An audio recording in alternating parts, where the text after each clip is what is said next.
what's up, sim fans? Welcome to VR Simulation, dedicated to bringing you the latest news and reviews for all simulations in virtual reality.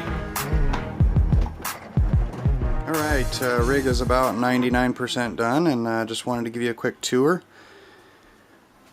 The final portion that I had been waiting on for the last few months was this Fast Track Sims quad monitor mount. Originally, when I ordered it from Fast Track Sims, the base portion here came with the mounts too far out. It was too wide, so they were positioned to bolt right into the vertical portions of my rig here. So I couldn't drill through and bolt them from behind. So Mark redid the base and made it a bit narrower according to my original request, and now it fits in here nice. So I'm happy to have that.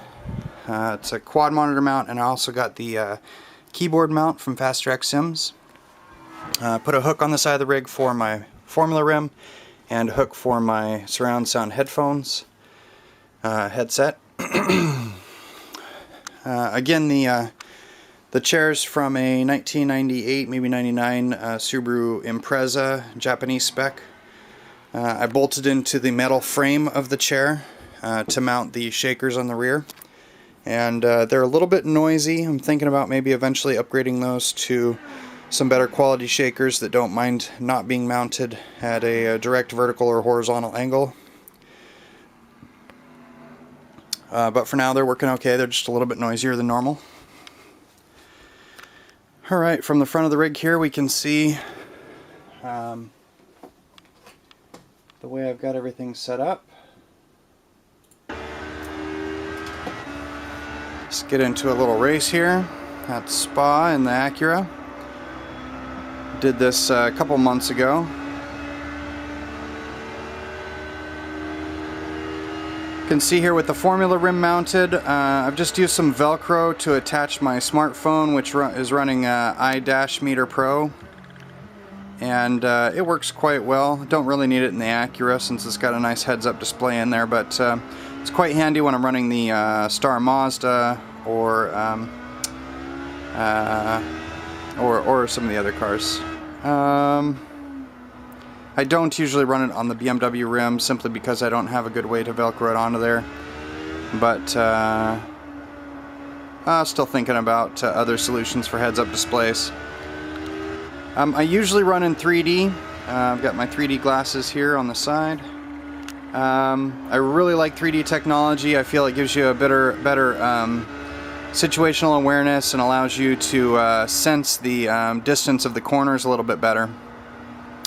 So I feel it gives you a pretty noticeable advantage. I know a lot of people would probably disagree with me on that, but I've tried racing it compared to the 144 Hertz, which these monitors support, or 120 Hertz, either way. And I prefer 3D myself. Take you around this side of the rig here. You can barely see it there, but I've got the BMW rim mounted on a hook on this side, and I've got my mouse and an Ergotech holder there, which is nice when I am racing. There's so much vibration on the rig, this will walk itself off within a lap or two. So I pop it in its holder there to keep it stay put. The monitors are mounted at a 45-degree angle right now, so I get about 150-degree field of view, which is more than adequate. I used to run the monitors a little bit closer to me, and I was getting up to a 179-degree field of view, but rarely did I use that much peripheral vision, so I've backed it off a little bit, pushed the monitors back just a little bit, find it a little bit more comfortable to run this way. And they're still pretty close. As far as planned upgrades, right now I'm running the Fanatic Sequential. I'm planning on replacing that with the Derek Spears Pro bench shaft shifter, which should be here next week. I ordered it during his fire sale last, 2 weeks ago. So I'm pretty excited about that. I've heard good things about the bench shaft shifter. And I'm also planning to replace the Thrustmaster with the new Fanatic H pattern shifter. I think I'm going to take this Thrustmaster, which has an analog axis on it, in case you didn't know. And I'm going to probably try to turn it sideways and mount it up here somewhere so I can put in a vertical e-brake, which would be fun when rally racing or drifting or anything like that, which I don't do a whole lot of, but if I'm going to have the extra shifter, may as well.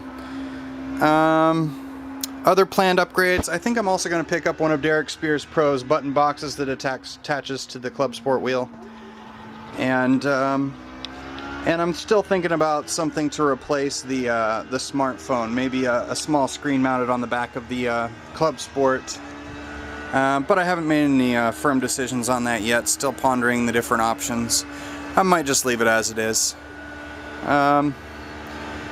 So that gives you a pretty good look at my rig. Let me just talk again. I've got the 2 shakers mounted on the back of the seat. As you've seen in the pictures, I've got 4 shakers mounted on the bottom of the rig. I've got 2 little Dayton pucks on the pedal plate, and I've got the 2 Dayton pucks mounted on the bottom of the shifter, one horizontally, one vertically.